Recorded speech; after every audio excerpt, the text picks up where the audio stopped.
नमस्कार, माझं नाव मनीष कोथाडिया. 2015 पासून मी ब्रेन कोच म्हणून काम करते. 5,000 प्लस मुलांचं मी ब्रेन डेव्हलपमेंट केलं आहे आणि 10,000 प्लस मुलं आणि पालक यांचं आम्ही ब्रेन मॅपिंग केलेलं आहे.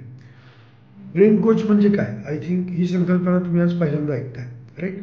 क्रिकेटचा कोच असतो, बॅडमिंटन कोच असतो. ब्रेन कोच म्हणजे काय आणि त्याची गरज काय? तुम्ही जर बघितलं तर आपण जेवढ्या वस्तू वापरतो, मिक्सर आहे, टी व्ही आहे, वॉशिंग मशीन आहे, बाईक आहे, कार आहे, लॅपटॉप आहे, JCB आहे, ह्या प्रत्येकाची आपल्याला कॅपॅसिटी माहीत असते, बरोबर आहे? मग आपलं सक्सेस ज्याच्यावर आहे, ब्रेन, राईट, त्याची कॅपॅसिटी आपल्याला माहीत आहे का?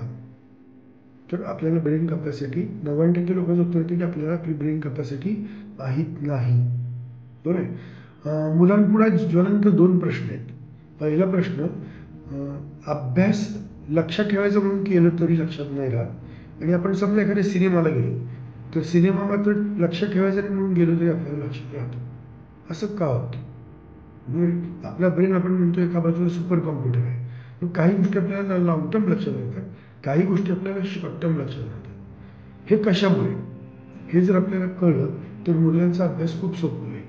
असं म्हटलं जातं की पुढचं पाठ मागचं सपाट, असं मुलांच्या अभ्यासाबाबतीत हमखास होतं.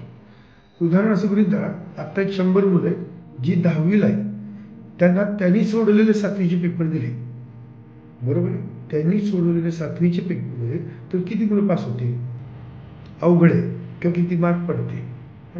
मग असं होत असेल तर मग मेमरी कॅपॅसिटी आपण सुपर कॉम्प्युटर आपण म्हणतो कसं, राईट? तर ह्याचा आपल्याला खुलासा होणं गरजेचं आहे.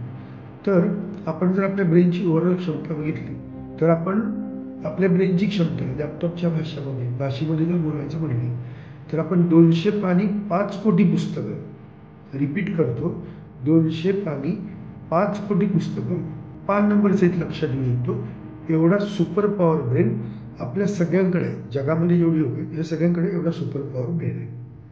मग अडचण कुठे आहे? मुलांच्या किंवा आपल्या लक्षात का राहत नाही?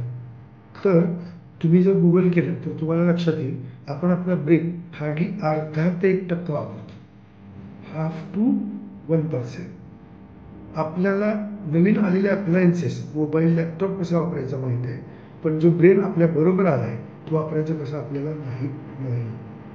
त्याच्यावर कुठले ऑपरेटर मॅन्युअल आलेलं नाही आहे, बरं आहे? किंवा आपल्याला कोणी शिकवलं पण नाही, शिक्षकांनी शिकवलं नाही, मग घरचं आपल्या पेरेंट्सने शिकवले की how to use our brain. कारण गेली 100 वर्ष संशोधन चालू आहे how to use our unutilize brain. आपले जे ब्रेन वापरले जात नाही आहे 99%, ते ब्रेन वापरात आणायचं कसं, ह्याच्यावर गेली 100 वर्ष संशोधन चालू आहे, पण त्यात फार काही मोठी प्रगती झालेली नाही. तर आपल्याला आपण आपली ब्रेन कॅपॅसिटी अर्धा ते 1% वापरतो. त्यातून आपल्याला 2 ब्रेन आहेत, लेफ्ट आणि राईट. लेफ्ट ब्रेनचं काम आहे टेम्पररी मेमरी स्टोरेज. तो गोष्ट तात्पुरती साठवतो. आपण ब्रेनमध्ये दिवसभरामध्ये भरपूर डाटा गोळा करतो. हा गोळा केलेला डाटा डिलीट होणं पण गरजेचं आहे. प्रत्येक गोष्ट लक्षात ठेवणं पॉसिबल नसते. तर मग ज्या गोष्टी डिलीट करायच्या ते काम आहे लेफ्ट ब्रेनचं. आणि राईट ब्रेनला म्हणतात परमनंट मेमरी स्टोरेज. ती एखादी गोष्ट पक्की लक्षात ठेवणं, करेक्ट? आपल्या शाळेचा पूर्ण अभ्यासक्रम हा लेफ्ट ब्रेनमध्ये, भाषा, शास्त्र, गणित, लिखाण, वाचन, हे सगळं लेफ्ट ब्रेनमध्ये, बरोबर आहे? आपल्या जे आपण अर्धा ते 1% ब्रेन वापरतो त्यातनं जो टेम्पररी मेमरी स्टोरेज आहे लेफ्ट ब्रेन, त्याची कॅपॅसिटी आहे 10% आणि राईट ब्रेनची कॅपॅसिटी आहे 90%. म्हणजे आपण वापरतो ब्रेन अर्धा ते 1%, त्यातून वापरतो लेफ्ट ब्रेन अभ्यासासाठी, बरं, ज्याची ओरिजिनल क्षमताच 10%. ह्याचा अर्थ काय की आपण जो केलेला अभ्यास आहे तो आपल्याला लॉंग टर्म लक्षात राहण्यासाठी आपण जो ब्रेन वापरतो तो पुरेसा नाही आहे. आपल्या बॉडीचं आणि शरीराचं अपोजिट कोऑर्डिनेशन आहे.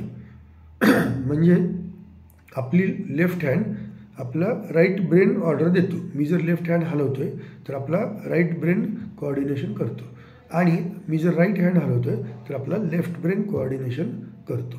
आता आपल्याला जर तुम्ही एक ओव्हरऑल बाहेरची म्हण ऐकली